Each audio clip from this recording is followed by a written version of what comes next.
नमस्कार मित्रांनो. आज आपण जाणून घेणार आहे, की ग्राहकाच्या मनातील जे सोलारबद्दल 10 प्रश्न येतात. टॉपचे जे प्रश्न आहे म्हणजे सोलार सिस्टम कसे वर्क करते? सोलारला सबसिडी भेटते का? तर या बऱ्याच प्रश्नावरती आपण आजचा व्हिडिओ शूट करत आहे. तर सुरुवातीचा जो आपला प्रश्न येतो, सोलार सिस्टमची किंमत काय आहे? तर याच्यावरती डिपेंड करतं आपण किती किलोवॅटचं सोलार सिस्टम इन्स्टॉल करणार आहे. 3 किलोवॅटसाठी आपण सरासरी 1,80,000 ते 2,20,000 रुपये हा छत्रपती संभाजीनगरमधील मार्केटचा रेट आहे. आणि याच्यात वेगवेगळ्या जे सिस्टम येतात 5 किलोवॅट जे सिस्टम येतं त्याचं जवळ-जवळ जे मी तुम्हाला पूर्णपणे जे रेट देतोय आता ते कमर्शियल प्रोजेक्टसाठी नाही देणार आहे. फक्त रेसिडेन्शियल सिस्टमचे जे देणार आहे.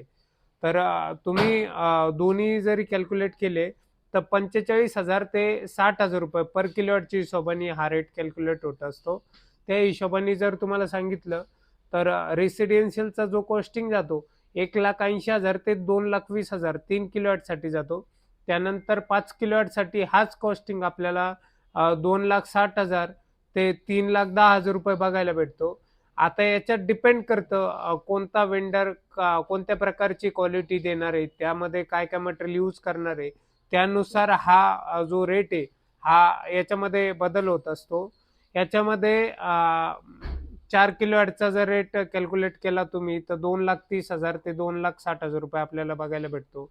त्याच्यानंतर 6 किलोवॅटचा जर कॅल्क्युलेट केला 3,10,000 ते 3,50,000 रुपये आपल्याला बघायला भेटतो. हा DCR जो आपण सबसिडीमध्ये यूज करतो, या प्रोजेक्टचा हा कॉस्टिंग आहे. त्याच्यानंतर कमर्शियल प्रोजेक्टचा जर आपण 3 किलोवॅटचा विचार केला, तर 1,40,000 ते 1,80,000 रुपये कॉस्टिंग जातो. त्याच्यानंतर 5 किलोवॅटसाठी कमर्शियल जर बघितलं आपण 2,20,000 ते 2,60,000 रुपये कॉस्टिंग जातो.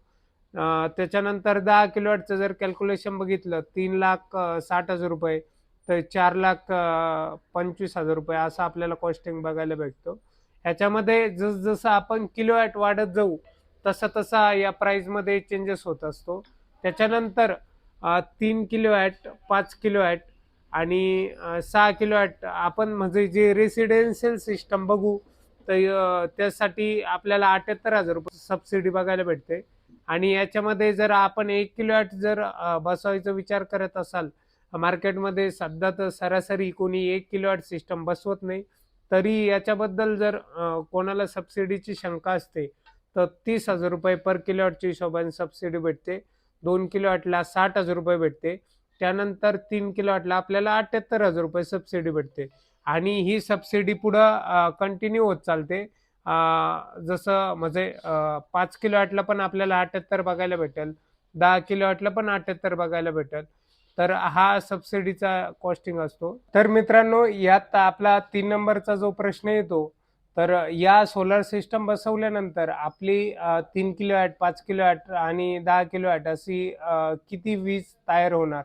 तर याच्यामध्ये सरासरी 3 किलोवॅटसाठी आपण जे कन्सिडर करतो 4 युनिट पर किलोवॅटच्या हिशोबाने. तर 4 युनिट जर आपण कन्सिडर करत असेल, तर 12 युनिट आपल्याला 3 किलोवॅटमध्ये बघायला भेटतात. त्यानंतर आपण 5 किलोवॅटसाठी जर कन्सिडर केलं, तर 20 युनिट आपल्याला बघायला भेटतात. आणि 10 किलोवॅटसाठी जर कन्सिडर केलं, तर 50 युनिट आपल्याला त्याच्यामध्ये कन्सिडर बघायला भेटतात. आणि हे जे असतो आपण किलोवॅटला 4 युनिट कन्सिडर केलेले. म्हणजे आपण जर 4 किलोवॅट जर सिस्टम बसवली, तर 4 चक 16 आपल्याला तिथं जनरेशन बघायला भेटेल. आणि जर प्रॉपर टिल्ट अँगल देऊन प्रॉपर सोलार सिस्टम आपण जर इन्स्टॉल केलेली असेल, तर याच्यामध्ये आपल्याला पर किलोवॅटच्या हिशोबाने 4 ते 5 युनिट आपल्याला जनरेशन होताना पर डेला बघायला भेटतात. म्हणजे 3 किलोवॅटचं जर ॲक्च्युअल सिस्टम असेल आपलं, तर आपल्या एका महिन्यासाठी 350 ते 400 युनिट आपण प्रत्येक कस्टमरला सांगत असतो. त्याच्यामध्ये जो आपला पुढचा प्रश्न येतो, किती वर्षात आपल्याला याचा परतावा मिळेल किंवा याचा जो पे बॅक पिरियड आहे हा किती दिवसाचा असेल? आता जर आपण हे कन्सिडर करायचं असेल पे बॅक पिरियड, तर आपल्याला एक गोष्ट त्याच्यात लक्षात घ्यावा लागेल, की आपलं लाईट बिल हे आपण मंथली किती सध्या पेड करतोय त्याच्यावर ही गोष्ट आपली डिपेंड करते.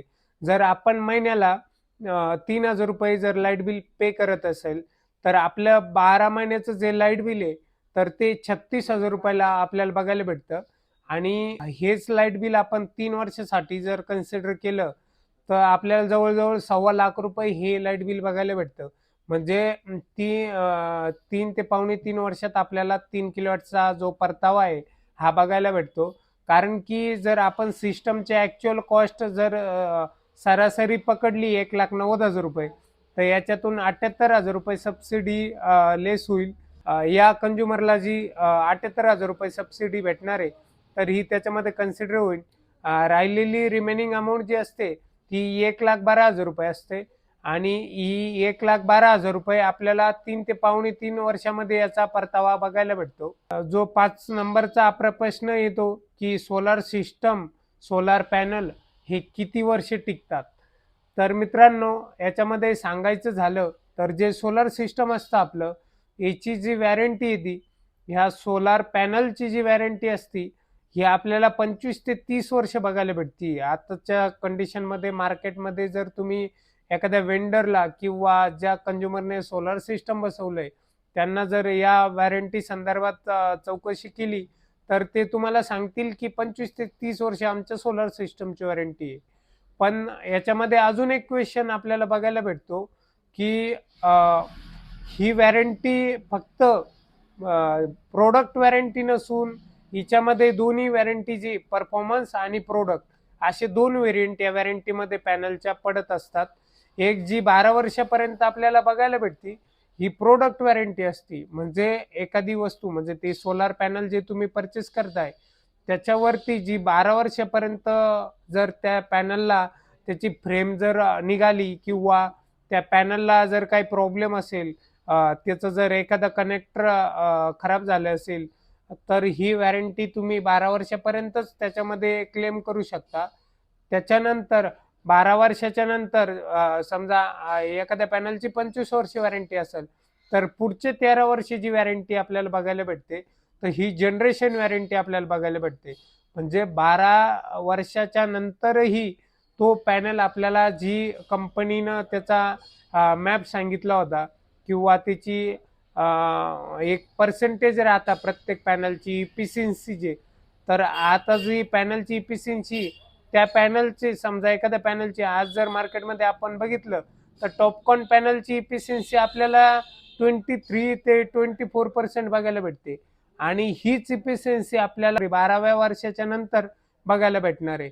म्हणजे हिच्या जे 80% जी इफिशियन्सी ही 12 वर्षानंतर आपल्याला भेटणार आहे. जर आता जी 24 येत असेल त्याच्यानंतर ती 12 वर्षाच्या नंतर 21 ते 22 आपल्याला बघायला भेटेल. तर याला आपण म्हणतो पॅनलची जी वॉरंटी पिरियड आहे, तर हा असं कन्सिडर केलं. मित्रांनो, याच्यामध्ये एक दुसरं अजून येतं की सोलार जे इन्स्टॉलर आहे यांच्याकडून तुम्हाला 5 वर्ष वॉरंटी पूर्ण सिस्टमची भेटत असते. त्याच्यानंतर जे सोलार इन्व्हर्टर असतो, सपोज याच्यामध्ये बऱ्याच कंपनीचे आपल्याला इन्व्हर्टर जे ऑन ग्रिड इन्व्हर्टर असतात ते बघायला भेटतात. याच्यामध्ये जर कंपनीचे आपण जर नेम बघितले तर एक्सवॅट येतो, वारी येतो, सोलिस येतो, सनग्रो येतो, अशा बरेच प्रकारचे इन्व्हर्टरमध्ये पण ब्रँड आहे. तर या ब्रँडचा वेगवेगळा रेट आपल्याला बघायला भेटतो. तसाच वॉरंटी पिरियड देखील यांचा वेगवेगळा बघायला भेटतो.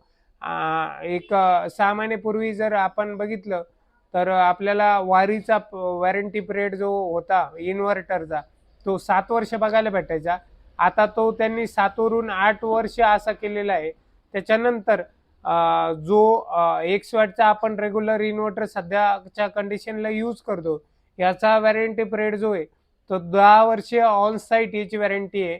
आणि आपण हे इन्व्हर्टर कशामुळे यूज करतो कंटिन्यू, तर त्याच्या मागचं एकमेव रिझन असं आहे, याच्यामध्ये कंपनीनं आपल्याला डायरेक्टली ते इन्व्हर्टरची जी डेटा शीट आहे त्याच्यावर लिहून दिलेले की 48 म्हणजे 48 तासामध्ये तुम्हाला ऑन साईट सर्व्हिस आम्ही क्लेम करू किंवा देऊ.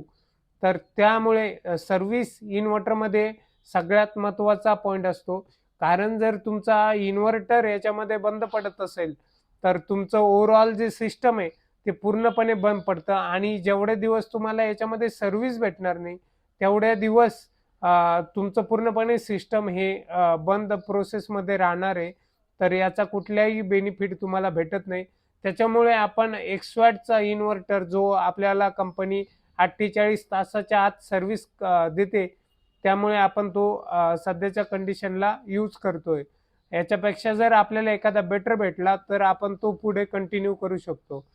आणि याच्यामध्ये 5 वर्ष जी फ्री ऑफ कॉस्ट सर्व्हिस आहे ऑन साईट, ती देखील या रेसिडेन्शियल प्रोजेक्टमध्ये प्रत्येक वेंडरकडून तुम्हाला भेटणार आहे. तर याचा देखील तुम्हाला ह्या गोष्टी देखील माहिती पाहिजे. याच्या 5 वर्ष सर्व्हिस कोण देणार? बरेच लोक असे आहे की जे मार्केटमध्ये डाऊन रेटमध्ये काम करता, 1.75 1.80 असे बरेच आम्हाला ऐकायला देखील भेटतात. तर तुम्ही त्या रेटला का बरं करू शकत नाही? हा देखील ते लोक आम्हाला प्रश्न करतात. तर आम्ही त्यांना एकच सजेशन देतो की आम्ही जे आहे जी तुम्हाला सर्व्हिस देणार आहे, आम्ही आमच्याकडे स्वतःकडे जे वेंडर लायसन आहे, तर या लायसन थ्रू देतो. त्यांच्याकडे जर विदाऊट लायसन ते वर्किंग करताय, तर आज तुमचं सिस्टम मार्केटमध्ये ते तुम्हाला बसून देतील. कारण ते फक्त आजच्यासाठी बघताय, पण पुढील 5 वर्षाचा विचार करून त्या सर्व्हिसचे देखील आम्ही त्याच्यामध्ये 5-10 हजार रुपये तुमचे कन्सिडर केलेले असतात. तर याचा देखील प्रत्येक जो इन्स्टॉलर आहे त्यांनी या गोष्टीचा देखील अभ्यास केला पाहिजे आणि जो ऑथराइज सोलार वेंडर आहे त्याच्याकडूनच सोलार सिस्टम ही तुम्ही इन्स्टॉल केली पाहिजे, असं माझं मत आहे. त्याच्यानंतर अजून आपल्याला पुढचे प्रश्न बघायला भेटतो की पावसाळा व ढगाळ वातावरणात वीज तयार होते का? तर हो मित्रांनो, याच्यामध्ये कसं असतं, आता जे मी तुम्हाला अवरेज सांगितलं पूर्वी 350 आणि 400 युनिट महिन्याला 3 मध्ये, तर याच्यात बऱ्याच गोष्टी डिपेंड करतात. तुम्ही सोलार सिस्टम हे किती दिवसाला क्लिनिंग करता. त्याच्यानंतर दुसरा प्रश्न जो येतो तो तुम्ही सोलार सिस्टम जे बसवलेले हे कोणत्या एरियामध्ये, तिथं जर धुळीचं प्रमाण जास्त असेल तर तुम्हाला 8 ते 15 दिवसाला ते सिस्टम क्लीनअप करावं लागेल. त्याच्यानंतर जर तुमचं थोडंसं अशा एरियामध्ये असेल तिथं रस्ता वगैरे वाहतूक कमी आहे किंवा त्या जागेवरती धूळ कमी प्रमाणात येते, तर या ठिकाणी तुम्ही 15 दिवस 1 महिन्याला जरी सिस्टम क्लीन केलं तरी काही प्रॉब्लेम येत नाही. कारण सिस्टमवर धुळीच्या प्रमाणावरती तुमचं या गोष्टी ठरत असतात.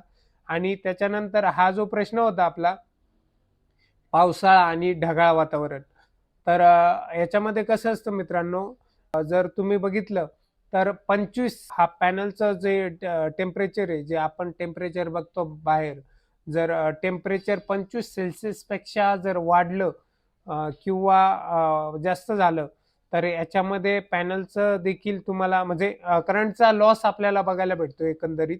आणि जेवढं टेम्परेचर कमी आणि सनलाईट आपल्याला जास्त बघायला भेटेल त्या ठिकाणी पॅनल्स जनरेशन आपल्याला मोस्टली बघायला भेटेल. जर तुम्ही बघितलं तर हिवाळ्यामध्ये किंवा या जानेवारी फेब्रुवारीमध्ये आपल्याला सगळ्यात जास्त जनरेशन बघायला भेटत असतं. कारण याच्यामध्ये सकाळी लवकर सूर्य उगतो आणि संध्याकाळी रिलेट माळवतो.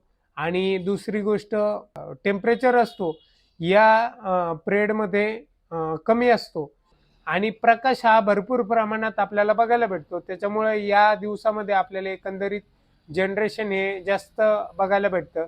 आणि पावसाळा आणि ढगाळ वातावरणात जर आपण विचार केला तर पावसाळ्यामध्ये हे आपल्याला कुठंतरी जनरेशन जे आहे तर ते 8-10च्या प्रमाणात किंवा कमी प्रमाणात आपल्याला बघायला भेटतं. आणि ढगाळ वातावरणात देखील आपल्याला हे कमी प्रमाणात बघायला भेटतं जनरेशन.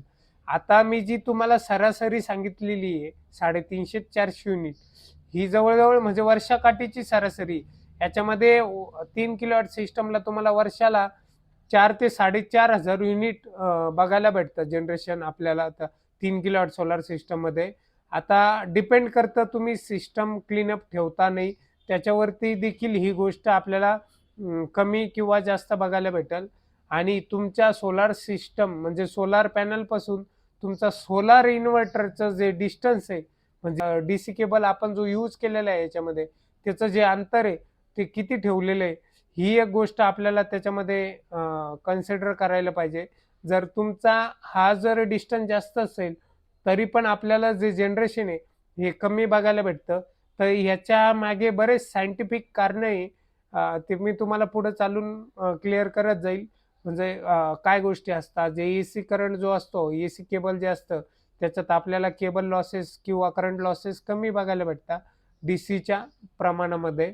त्याच्यानंतर आपला 7 नंबरचा जो प्रश्न येतो, रात्री सोलार वीज मिळते का? म्हणजे सोलार सिस्टम मधून आपल्याला रात्री वीज तयार होते की आपल्याला त्याच्या व्यतिरिक्त म्हणजे बॅटरी वगैरे लागते.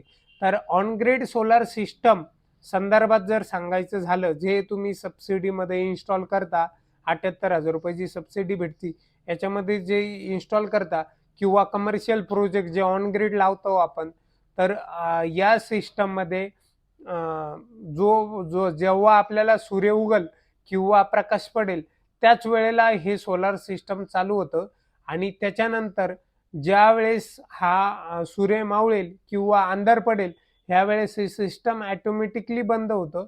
या प्रकारचं हे सिस्टम आहे. तर हे कसं वर्किंग करतं मित्रांनो, याच्यामध्ये जे दिवसभरामध्ये जी इलेक्ट्रिसिटी तयार होती या सोलर सिस्टममध्ये, ही जनरेशन मीटरमध्ये युनिट प्रमाणे त्याचं कॅल्क्युलेशन होत असतं आणि या जनरेशन मीटरमधून ही इलेक्ट्रिसिटी नेट मीटरमध्ये पाठवली जाते. नेट मीटरमधून ही इलेक्ट्रिसिटी जर तुम्हाला पॅरलल तिथं आपले घराचे देखील कनेक्शन आपण कनेक्ट केलेले असतात, तर डे टाईमला आपण जो लोड याच्यावरती यूज करत असतो तो लोड या सोलार सिस्टमवरती डायरेक्टली कनेक्ट असतो. प्लस त्याच्यामध्ये जी एमएससीबीची जी लाईट आपण एमएससीबीची लाईट जी वापरतो तर ती देखील पॅरलल कनेक्शनमध्ये याच्यामध्ये कनेक्टेड असते. तर म्हणजे जसं झालं, तुम्ही एक कन्सिडर करा फॉर एक्झाम्पलसाठी, तुम्ही पेट्रोल गाडी आणि डिझेल गाडी किंवा तुम्हाला इन्कमिंग सोर्स आहे याच्यामध्ये दोन बघायला भेटतात आणि आउटगोईंग जो असतो म्हणजे तुमच्या घराचं जनरेशन हे आउटगोईंग मध्ये असतं. तर जेवढे युनिट तुम्ही डे टाइमला तयार करता, 16 जर युनिट तुम्ही तयार केले तर तुम्हाला 16च्या 16 युनिट ही एक्सपोर्ट झालेले नाही बघायला भेटणार. याच्यापैकी 8-10 युनिट तुमचे एक्सपोर्ट झालेले असतील आणि बाकीचे युनिट जे असतील ते तुम्ही डे टाइमला जे कन्झम्पशन करता त्याच्यामध्ये खर्च झालेले असतात. तर म्हणजे जे उर्वरित इलेक्ट्रिसिटी हीच आपल्याला त्याच्यामध्ये एक्सपोर्ट झालेली दिसती आणि याच्या व्यतिरिक्त जी तुम्ही नाईट टाइमला किंवा डे टाइमला एक्स्ट्रा युनिट कन्झम्पशन करता तर ती आपल्याला जो नेट मीटरचा एक इम्पोर्ट म्हणून पॉइंट असतो त्याच्यामध्ये बघायला भेटत असती. त्याच्यानंतर त्याच्यामध्ये हे सोलार सिस्टम जे हे फक्त डे टाइमला जनरेशन करत असतं. कुठलाही सोलार सिस्टम आतापर्यंत असा नाही की जो नाईट टाइमला पण जनरेशन करतो. तर त्याच्यामुळे सांगायचं जे झालं, जोपर्यंत प्रकाश आहे तोपर्यंतच ही सिस्टम चालणार आहे.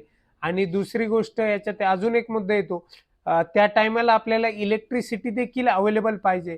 एखाद्या ठिकाणी किंवा आपला जो इलेक्ट्रिसिटीचा जो सप्लाय एमएससीबीचा आपण जो यूज करत असतो हा जर डिस्कनेक्ट झाला तरी देखील आपलं सोलार सिस्टम हे बंद पडत असतं. कारण आपण जे सिस्टम बसवलेलं आहे ते ऑन ग्रिड सोलार सिस्टम आहे आणि ऑन ग्रिड याच्या नावामध्येच हा पॉइंट मेन्शन केलेला आहे की ऑन ग्रिड म्हणजे ग्रिडवर चालणारा जो इलेक्ट्रिसिटीला कनेक्टेड आहे असा याचा अर्थ होतो.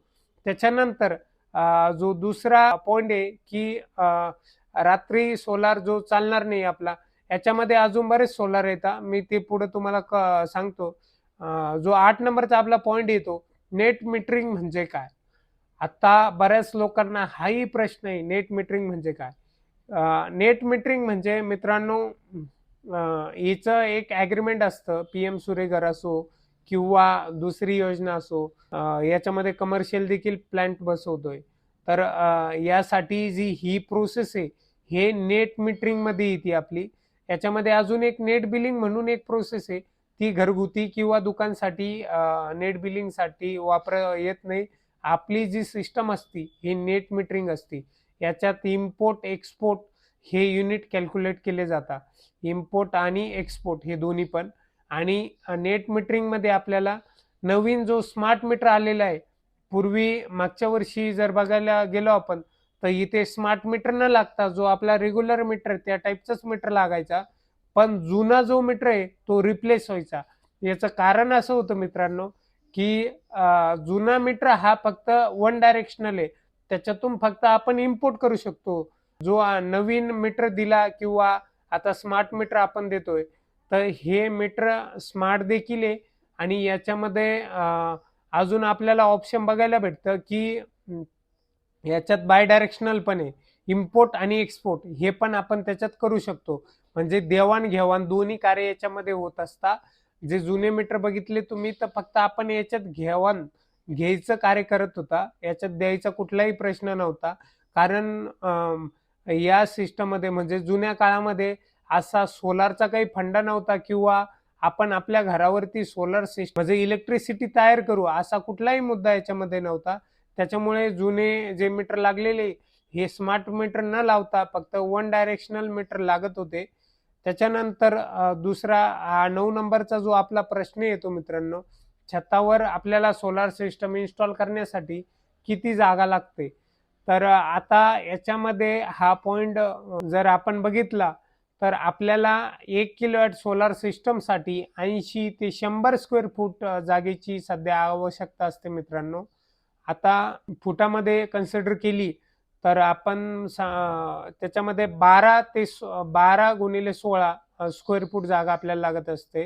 म्हणजे पूर्व पश्चिम 12 आणि दक्षिण उत्तर 16 किंवा दक्षिण उत्तर 12 पूर्व पश्चिम 16 अशी 3 किलोवॅटसाठी आपल्याला जागा लागत असते. ही जर 5 किलोवॅटसाठी कन्सिडर केली आपण, तर पूर्व पश्चिम 20 फूट आणि दक्षिण उत्तर 16 फूट ही अशी लागत असते. 10 किलोवॅटसाठी कन्सिडर केली तर पूर्व पश्चिम आपल्याला 40 फूट, दक्षिण उत्तर 16 फूट. याच्यामध्ये जी आहे म्हणजे 5 आणि 10 मध्ये ही डबल होणार आहे. जी लागेल 5ला तिच्यामध्ये मल्टिप्लाय इंटू 2 केलं तर आपल्याला 10 किलोवॅटची जागा भेटेल किंवा हाच फॉर्म्युला वापरून तुम्ही 25 किलोवॅट, 30 किलोवॅट यासाठी पण कन्सिडर करू शकता. तर हा जो पॉइंट आहे, तर हा 1 स्क्वेअर फूट प्रमाणे पण सांगितलं तुम्हाला किंवा फुटामध्ये पण सांगितलं मी तुम्हाला. त्याच्यानंतर पुढचा प्रश्न जो येतो, की मेंटेनन्स किती लागतो? तर याच्यामध्ये ग्राहक विचारतात पॅनल्स साफ करावे लागतात का? किती वेळा करावं लागतात? त्यासाठी किती खर्च येतो? तर मित्रांनो मी तुम्हाला पूर्वीच सांगितलं, की आपल्याला सोलार पॅनलचा जो मेंटेनन्स आहे, तुमचा सिस्टम जर 5 वर्षामध्ये कधीही बंद पडलं, तर हे जर तुम्ही सबसिडीमध्ये केलं असेल, पी-एम सूर्यघरमध्ये जर हे सिस्टम बसवलेलं असेल, तर 5 वर्षे तुम्हाला फ्री ऑफ कॉस्ट त्या वेंडरकडून सर्व्हिस भेटत असते. त्याच्यानंतर दुसरा प्रश्न जो आहे, याच्यात पॅनल किती दिवसाला क्लीन करावं लागतात, तर तेच 8-15 दिवस तुमच्या एरियावरती डिपेंड करतं. तुमच्याकडे धूळ किती दिवसाला येते, त्यावरती या गोष्टी कन्सिडर होत असतात आणि क्लिनिंग पर्पजसाठी कुठल्याही वेंडरकडून हे भेटत नाही किंवा जर तुम्हाला वेंडरकडून किंवा बाहेरून जर क्लिनिंग करायची असेल, तर ₹500 व्हिजिट, ₹1000 व्हिजिट असे काहीतरी व्हिजिटचे चार्जेस असतात. त्याच्यामध्ये तो व्यक्ती येऊन तुमचं सिस्टम क्लीन करून जात असतो. अशा प्रकारे पण मला एकच सांगायचं आहे तुम्हाला सगळ्या जे सोलार ग्राहक असेल, जे तुम्ही सोलार सिस्टम बसवलेले तर याला वेळेवरती मेंटेनन्स केला पाहिजे, क्लिनिंग केली पाहिजे, जेणेकरून तुमचा सोलारचा जो परफॉर्मन्स आहे हा चांगल्या प्रकारे टिकून राहील आणि याचा चांगल्या प्रकारे तुम्हाला बेनिफिट भेटेल. त्याच्यानंतर मित्रांनो अजून तुम्हाला सोलारचे जर काही वेगवेगळे प्रश्न याच्यावरती असेल, तुम्ही आम्हाला कमेंट देखील करू शकता किंवा चॅट सेक्शनमध्ये देखील तुम्ही विचारू शकता. आम्ही याच्यावरती पण देखील पुढचा व्हिडिओ तुमच्यासाठी घेऊन येऊ आणि तुम्हाला जर आमचे व्हिडिओ जर आवडत असेल तर व्हिडिओला लाईक, सबस्क्राईब आणि शेअर करत चला. जेणेकरून मार्केटमध्ये सोलारबद्दल एक चांगली अवेअरनेस निर्माण होईल. धन्यवाद मित्रांनो.